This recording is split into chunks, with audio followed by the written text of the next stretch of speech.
Hello, my yearly friends. Welcome to my channel.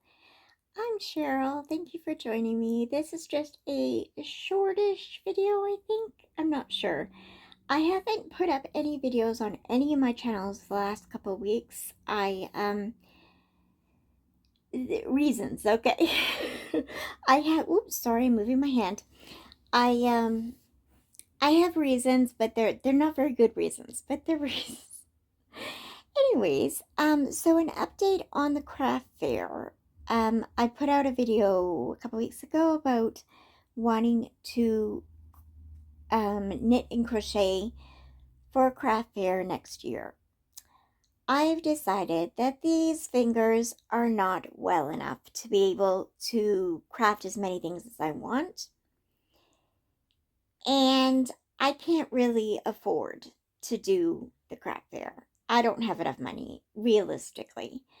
So I'm not going to do it, unfortunately. I'm very sad about it, but that's not going to happen. But I am going to start and make some Christmas and birthday presents. So the first thing I'm making today is, by the way, it's June 25th. And my aunt and uncle are coming to town.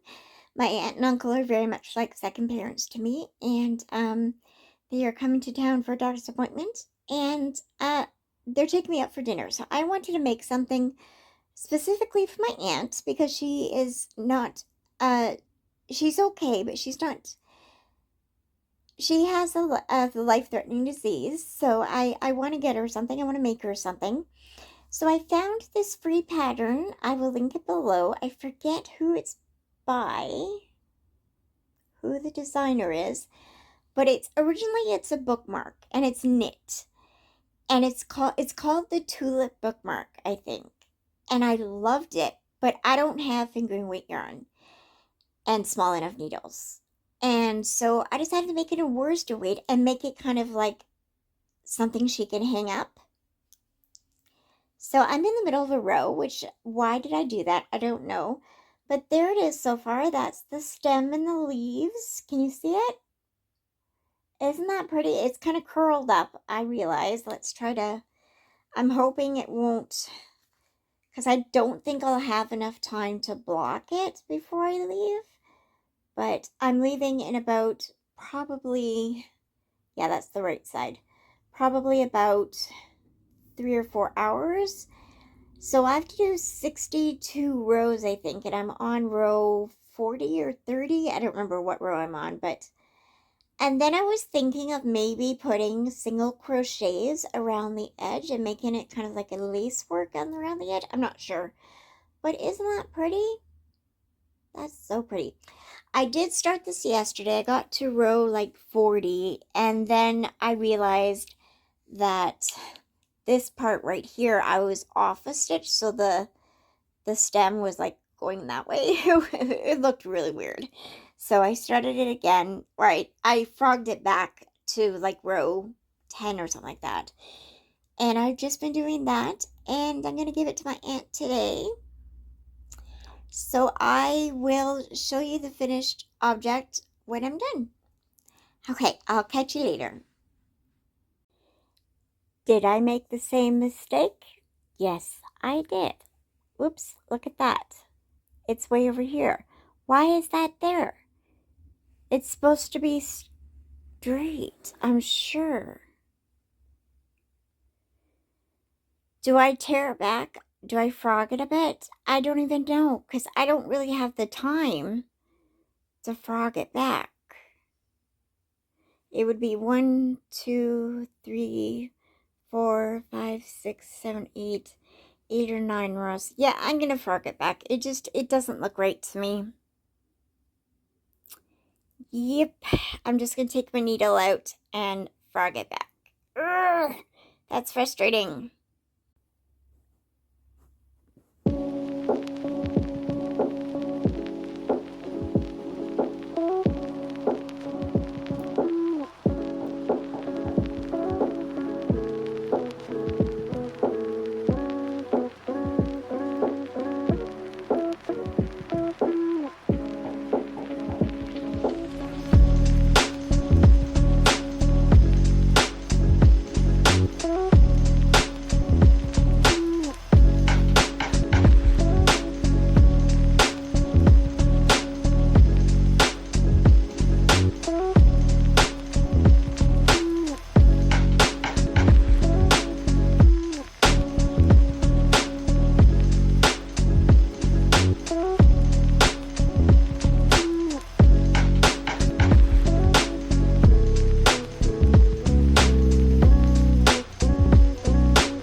Okay,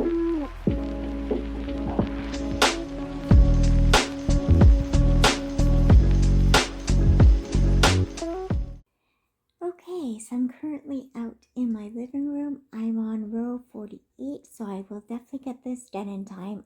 I was kind of worried for a while, but it's going quicker.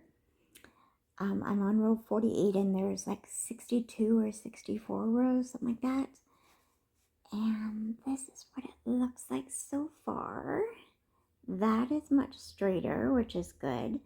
The leaves, I messed up a bit on, but I'm not too worried about it.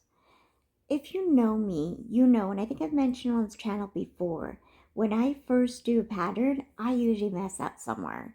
And then I do it again and it looks better. But, so this is my wires in the way. This is my first time doing it. I mean, it looks pretty good on camera. It's a bit curled in, but here's the flower starting. And as you can see, the stem is much straighter. What happened last time is I added a stitch. So it all went. This is like the kind of thing that you have to, it shows a picture on it, so you have to make sure that it is the right stitch count and everything, and you're doing it properly. It is not the pattern's fault. It was my fault completely. I wasn't paying attention, and you need to pay attention. Simple as that.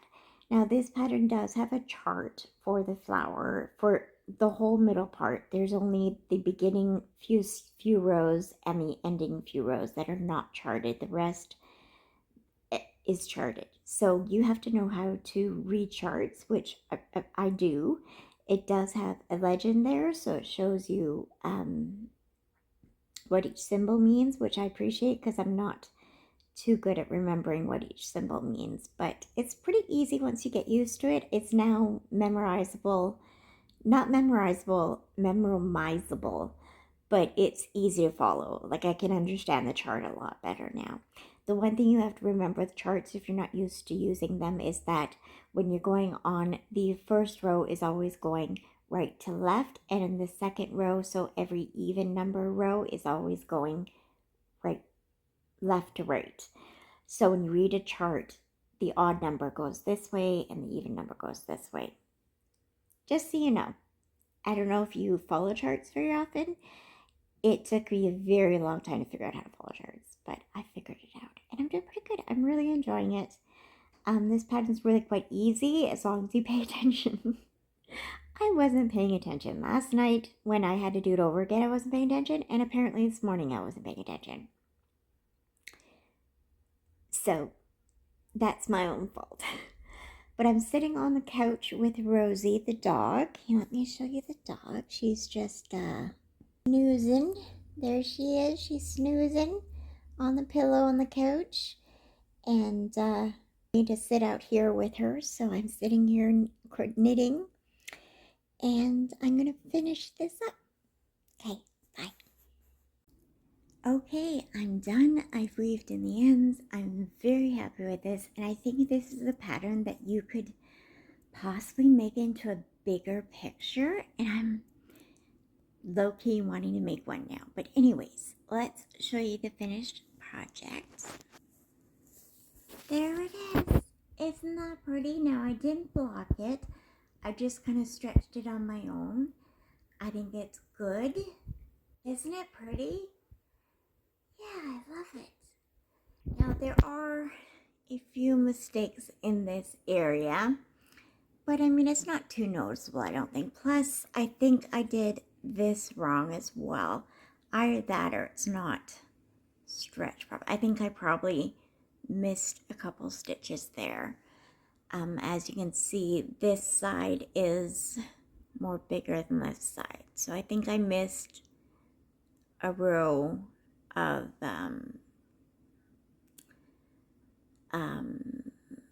I can't think, purling there. I think that's the problem. But anyways, I'm quite happy with it. I have to stretch it a bit more. So let's talk about the pattern. Okay, so the pattern was really quite easy once you got used to it.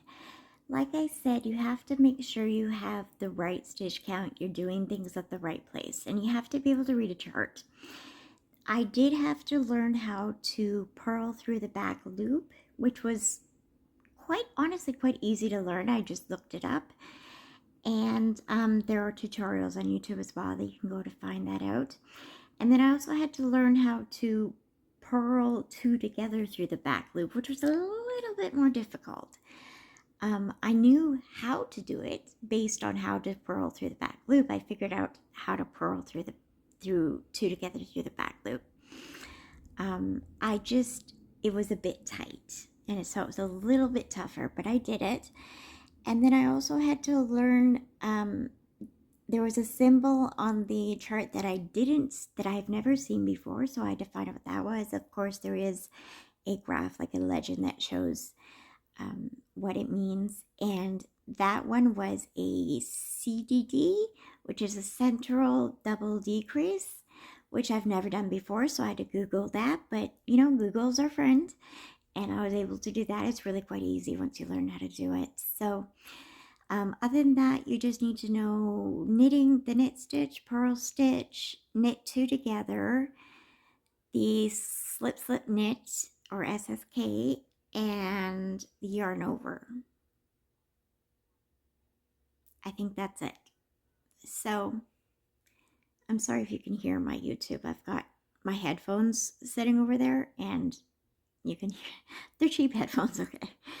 But yeah, I really enjoyed that pattern. So I think you could make that like separate panels and make it a bigger picture, which I kind of want to make, and then maybe like try and frame it or something. Like that would be really pretty. I'm thinking I might do that. This was a day-long project. I started it yesterday, last night, but as I said, I had to tear it back about most of it. I had about 10 rows altogether done last night. So basically I did this today because I had to tear back again and do 10 rows over again. So basically I did it today. I did it in about 2.5 hours, which I'm not a fast knitter, and so I'm really happy with that. My fingers are really hurting right now, but I got it done in time to take it to my aunt. And now I'm just going to read for a while. So thank you for watching. I hope you enjoyed this video. Give me a thumbs up, and I'll put the link to this pattern below. It is called the Tulip Bookmark, and of course I made it in worsted weight yarn, so it's a lot bigger than a bookmark size, but I think in the pattern they say to use fingering weight and a smaller needle.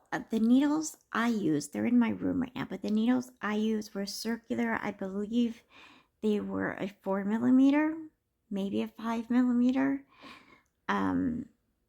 So I think probably a 5mm actually. So it made it bigger, but I'm happy with it. Okay, thank you for watching. I hope you enjoyed it. Go on to that pattern and give the designer some love. It's a free pattern, and I'll talk to you later. Bye, guys.